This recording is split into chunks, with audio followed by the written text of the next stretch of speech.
오늘은 창세기 30장 25절에서 43절까지 말씀입니다. 자, 오늘 본문의 내용은 야곱이 이제 삼촌 라반의 집에서 무려 14년을 일을 한 이후에 이제 그 덕에 가정도 이루었죠. 그렇게 일을 했던 이유가 아내를 얻기 위해서니까요. 이제는 처자식을 데리고 집으로 돌아가고 싶은 마음이 가득했습니다. 그래서 삼촌에게 이제 장인어른이죠. 라반에게 요청을 합니다. 이제는 집으로 돌아가겠다라는 거죠. 근데 그냥 갈 수는 없잖아요. 지금까지는 이제 아내를 얻기 위하여 14년을 일했지만 이제는 뭔가 좀 보수를 받고 일을 해서 집으로 돌아가겠다라고 요청을 합니다. 그런데 라반은 야곱을 돌려보내고 싶어 하지는 않았습니다. 왜냐하면 야곱이 자신의 집에 오고 나서부터 하나님의 복을 많이 받았기 때문에 그렇습니다. 27절을 보니까 라반이 이렇게 말합니다. 라반이 그에게 이르되 여호와께서 너로 말미암아 내게 복 주신 줄을 내가 깨달았노니 너가 나를 사랑스럽게 여기거든 그대로 있으라. 그러니까 하나님께서 너 때문에 우리 집에 이렇게 복을 주신 건 나도 안다. 그러니까 만약에 너가 괜찮다면 우리 집에 머물러 있으면 좋겠다. 이제 이 말을 하는 거죠. 그러니까 어디든 그 사람 때문에 복을 받는 그런 일들이 항상 일어나는 또 그 일어나게 만드는 그런 사람들이 있죠. 사람들이 그런 것 같습니다. 그 사람이 있기 때문에 좋아지는 경우가 있고 그 사람이 있는 것과 큰 영향이 없는 경우도 있고 또 그 사람 때문에 늘 어려운 경우도 있고 그런 것들을 생각해 보면 우리는 어떤 사람이 되어야 되는가 우리가 오늘 본문을 통해 좀 생각해 볼 필요가 있겠죠. 자, 아무튼 야곱 때문에 복을 받았다라고 하는 것을 삼촌 라반도 알았기 때문에 있으면 좋겠다라는 거예요. 그러면서 품삯을 너가 원하는 대로, 너가 정하는 대로 해줄 테니 있으면 어떻겠냐? 이제 그 말을 하는 겁니다. 그랬더니 이제 야곱도 말을 합니다. 본인이 외삼촌의 집에 와서 본인이 어떻게 가축을 섬기고 어떻게 수고했는지 그리고 본인이 와서 외삼촌의 소유가 적었는데 이제는 이렇게 하나님께서 복을 주셨다라고 하는 것을 야곱도 알죠. 그 얘기를 29절부터 야곱이 한 번 더 언지를 합니다. 그래서 30절에 보면 내가 오기 전에는 외삼촌의 소유가 적더니 이제는 번성하여 때를 이루었다라고 말하고 내 발이 이르는 곳마다 여호와께서 외삼촌에게 복을 주셨나이다 라고 말하고 있죠. 하지만 나는 언제 내 집을 세우겠습니까? 저도 저의 처자식을 세울 수 있는 그런 가정을 세울 수 있는 그런 경제력과 또 그만한 또 소유들을 가져야 되지 않겠습니까? 이제 이 말을 하는 거죠. 그래서 외삼촌이 말하는 거예요. 너가 말하는 대로 품삯을 정해서 주겠다. 그랬더니 이제 야곱이 요청한 것이 32절의 내용인데요. 간단하게 말하면 이것입니다. 양이나 염소 중에 점이 있거나 얼룩진 것이 있거나 아예 검은 것이 있으면 저의 소유로 했으면 좋겠습니다. 그래서 32절에 이러한 것을 가려내서 이 같은 것이 내 품삯이 되리이다 라고 말을 합니다. 그러니까 이 삼촌이 뭐라고 말합니까? 34절에 보니까 너 말대로 하자. 지금 이 내용을 쭉 진행되는 걸 보면 아주 훈훈하게 흘러가고 있습니다. 외삼촌, 제가 이러해서 이제는 좀 가정을 세워야 되지 않겠습니까? 그래 뭘 원하냐? 이러한 것이 제 품삯이 되면 좋겠습니다. 만약에 후일에 외삼촌이 이렇게 살펴보고 그렇지 않은 것이 저에게 있으면 저를 그때 돼서 판단하십시오. 그때 돼서 도둑질하는 것으로 보시면 됩니다. 하지만 정직하게 해보겠습니다. 그렇게 하자. 그래 너 말대로 하자. 34절까지 보면 이제 야곱이 수고하고 애써서 검은 것 또 얼룩진 것 아니면 점이 있는 것이 야곱의 소유가 되겠구나 이렇게 생각이 될 수 있죠. 그런데 35절을 보는 순간 역시 라반은 라반이구나 이제 이런 생각이 듭니다. 35절에 보면 그날에라고 되어 있죠. 그날이 언제냐면 34절에 라반이 이르되 그래 너 말대로 해줄게. 그런 것이 있으면 너의 품삯이 되게 해주마. 말을 한 그날에 라반이 뭘 했냐면 야곱이 요청한 순염소나 양 중에 얼룩무늬 있는 것, 검은 것, 아니면 점이 있는 것들을 다 가려내요. 그리고 뭘 합니까? 자기 아들들의 손에 그것을 맡겨요. 그 맡긴 그 양과 염소를 어떻게 하냐? 36절에 보면 자기와 야곱 사이를 사흘 길이 뜨게 했다라고 말해요. 이건 뭐냐면 야곱이 원했던 품삯이 될 만한 양과 염소를 무려 사흘 길이나 가야 될 정도로 멀리 떨어뜨려 놓은 거예요. 누구에게 맡겼어요? 자기 아들들에게. 그래서 이렇게 해서 분리를 시켜 놓은 겁니다. 자, 이것은 무슨 말입니까? 야곱이 원하는 대로, 그래 너 말한 대로 해줄게, 말은 그렇게 했는데 실제로 품삯이 될 만한 것들은 다 아들들에게 가려서 준 다음에 저기 멀리 무려 사흘 길이나 가야 만날 수 있는 길로 보내서 아예 격리를 시켜버리는 거예요. 그러니까 이건 말은 하겠다라고 하지만 실제로는 안 주겠다 이 말이죠. 그러니까 라반이 계속해서 야곱을 속여왔잖아요. 근데 품삯을 줄 때까지도 그날에 이렇게 해가지고 아들들에게 줘서 완전히 나누는 거죠. 이런 사람을 만나면 겉으로는 그래 좋습니다, 그렇게 하자라고 말해놓고 뒤에서는 다르게 움직이면 참 쉽지 않죠. 야곱이 양을 치려고 딱 왔는데 어떤 생각이 들겠습니까? 와, 삼촌 진짜 막 뒤에 여러 말들이 붙을 수 있지 않겠습니까? 야, 그래 정말 사람 변하지 않는구나, 막 이런 말을 할 수 있을 상황이 된 겁니다. 자, 그러면 37절부터 야곱은 어떻게 했는가? 이제 야곱을 보면 버드나무와 살구나무와 신풍나무의 푸른 가지를 가져다가 그것들의 껍질을 벗겨서 흰 무늬, 흰 줄무늬를 내는 거예요. 그러니까 이 나무가 검은 갈색이잖아요. 그것을 이렇게 껍질을 벗기면 속은 하얗지 않습니까?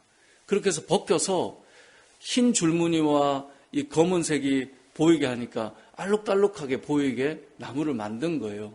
자, 그렇게 만든 이유가 뭔가?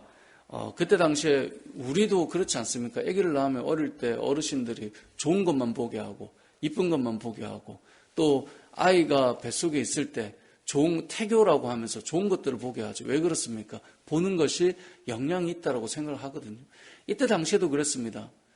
이 양떼를 배웠을 때, 양을 배웠을 때, 새끼를 배웠을 때 그런 것을 보면 그런 것이 날 거라고 야곱은 생각했어요. 실제로 그럼 과학적으로 그러냐? 그렇지는 않죠. 근데 아무튼 야곱의 모습을 보면 나무의 껍질을 벗겨서 흰 줄무늬를 내서 알록달록한 나무들을 보게 만들어요. 그래서 새끼를 베면 그것을 보게 만드는 거죠. 근데 놀랍게도 실제로 또 알록달록한 양들이 나오게 됐다라고 말해요. 뿐만 아니라 41절에 보면 튼튼한 양이 새끼를 뱄을 때는 야곱이 개천에 뭘 세워놓습니까? 그 나무를 세워놔요. 그 가지를. 그러니까 튼튼한 양이면 알록달록한 것을 세워서 보게 하고요. 약한 양이면 그 가지를 안 뒀어요. 그게 무슨 말입니까? 삼촌의 소유가 될 거는 약하게 만들고 본인의 소유가 될 거는 강하게 만들겠다. 이게 야곱이죠. 자, 이 오늘 본문의 내용을 읽다 보면 어떤 생각이 드냐면 라반이나 야곱이나 만만치 않은 두 사람이 속임 대 속임의 그 고수들이 삼촌 대단한데? 그래놓고 나무의 껍질을 이렇게 해가지고 자기의 것이 최대한 많이 되게끔, 실제로 그럼 그것이 과학적으로 근거가 있느냐? 그렇지는 않지만 이런 모습 가운데 또 하나님께서 역사에 가시는 것이 있다라고 볼 수밖에 없는데요. 그리고 튼튼한 이 양이 새끼를 베면 본인의 소유가 되게끔 만들어 보려고 애쓰고, 야곱의 마음이 무엇인지를 알 수 있는 것이죠. 자, 이러한 가운데 결론이 어떻게 나냐? 43절에 보면 이렇게 결론이 납니다. 이에 그 사람이 매우 번창하여, 그 사람은 누구죠? 야곱이죠. 야곱이 매우 번창하여 양떼와 노비와 낙타와 나귀가 많아졌다라고 말씀하고 있습니다. 오늘 본문의 내용을 읽다 보면 이게 야곱이 라반이 먼저 속였으니까 야곱이 뭔가 당한 느낌, 그렇게 보기도 어렵고요. 분명히 두 사람은 인간적인 방법으로 마치 겉으로는 아닌 것처럼 하지만 뒤에서는 속이고 뒤에서는 더 좋은 것을 내가 취하고 뒤에서는 주지 않으려고 하고 그런 분위기 속에서 지금 흘러가고 있는 것이거든요. 근데 결론이 야곱이 번창해요. 야곱이 복을 받아요. 자, 여기서 우리가 말할 수 있는 것은 무엇일까요? 삼촌보다 좀 더 의로운 야곱이어서 복을 받았다, 이렇게 말할 수가 없어요. 결국은 둘 다 비슷해요. 라반이나 야곱이나 사실 크게 다르지 않아요. 그런데 야곱이 복을 받은 이유는 우리가 성경을 오늘 본만 보는 것이 아니라 앞에서부터 쭉 봐왔잖아요. 앞에서 보면 하나님께서 야곱에게 했던 약속이 있어요. 너가 아버지 아브라함의 그 복을 이어서 너도 복을 받을 것이라는 것이고 내가 너와 항상 함께 할 것이라는 거예요. 28장에 나오는데 그 본문을 잠깐 한번 보고 읽고 말씀을 정리해 보겠습니다. 28장 14절 15절입니다. 자, 28장 14절 15절을 같이 읽어보겠습니다. 시작. 내 자손이 땅의 티끌같이 되어 내가 서쪽과 동쪽과 북쪽과 남쪽으로 퍼져나갈지며 땅의 모든 족속이 너와 내 자손으로 말미암아 복을 받으리라. 내가 너와 함께 있어 내가 어디로 가든지 너를 지키며 너를 이끌어 이 땅으로 돌아오게 할지라. 내가 내게 허락한 것을 다 이루기까지 너를 떠나지 아니하리라 하신지라. 아멘. 자, 베델에서 하나님을 만난 그 상황이죠. 하나님께서 야곱에게 약속하신 것이 있어요. 너가 동서남북으로 퍼져나가게 되고 땅의 모든 족속이 너와 내 자손으로 말미암아 복을 받을 수 있도록 하나님께서 이 야곱의 인생을 창대하게 해주겠다는 것이고, 더 나아가서 내가 너에게 허락한 것을 다 이루기까지 내가 너를 떠나지 않겠다. 누가 한 약속입니까? 하나님이 야곱에게 하신 약속이에요. 우리가 이후에 야곱의 행보를 보면 이 약속을 받은 야곱이 그러면 엄청 잘 살았느냐? 그렇지 못한 일들도 많죠. 우리가 흔히 그런 말 하지 않습니까? 야, 믿는 사람인데 어떻게 저러나? 그런 말을 들을 만한 일들을 야곱도 만만치 않게 하죠. 하지만 야곱이 얼마나 의로웠느냐를 가지고 하나님의 복이 성취되는 것이 아니라 하나님이 택하셔서 부르신 야곱이기 때문에 그 인생을 하나님이 책임져 가시는 것입니다. 우리의 인생도 마찬가지입니다. 물론 성도는 거룩한 삶을 살아야 되고 성도는 세상과는 좀 구별돼야죠. 그건 당연한 것입니다. 하지만 세상이 우리에게 야 너나 나나 라고 혹 말한다 할지라도, 때로는 우리가 온전한 의를 이루지 못한다 할지라도 우리의 의로 우리가 복을 받는 것이 아니라 우리는 예수 그리스도의 의로 복을 받는 자고 하나님의 약속으로 말미암아 저와 여러분이 은혜를 입고 살아간다라고 하는 것이 오늘 본문을 통해 알 수 있는 내용입니다. 라반이나 야곱이나 하는 행동을 보면 다 자기 이익을 챙기기 위한 속임과 뒤에서 뭔가를 하는 그런 계략들이 있죠. 그런데 어찌 보면 그럼에도 불구하고 하나님께서 약속하신 것을 변함없이 이루어 가신다라는 것을 보게 되는 거죠. 하나님의 약속은 신실하십니다. 우리가 부끄러울 때도, 우리가 부족할 때도, 우리가 연약할 때도, 때로는 우리가 넘어질 때도, 때로는 우리가 구별조차 안 되는 그런 모습을 비칠 때도 하나님께서 약속하신 그 언약을 이루어 가신다라고 하는 것을 오늘 본문을 통해 알 수 있는 것입니다. 말씀을 읽다 보면 정말 다르지 않지만 결론이 어떻게 나느냐? 43절에 우리가 읽었던 말씀처럼 결국 하나님께서 약속하신 자를 하나님께서 복되게 하신다라는 것인데, 저와 여러분을 부르신 하나님께서, 믿음의 자리로 인도하신 하나님께서 때로는 부족한 우리들이지만 세워가시는, 언약을 이루어 가시는 신실하신 하나님을 신뢰하고 믿음으로 살아가는 저와 여러분 되시길 주님의 이름으로 축복합니다. 아멘.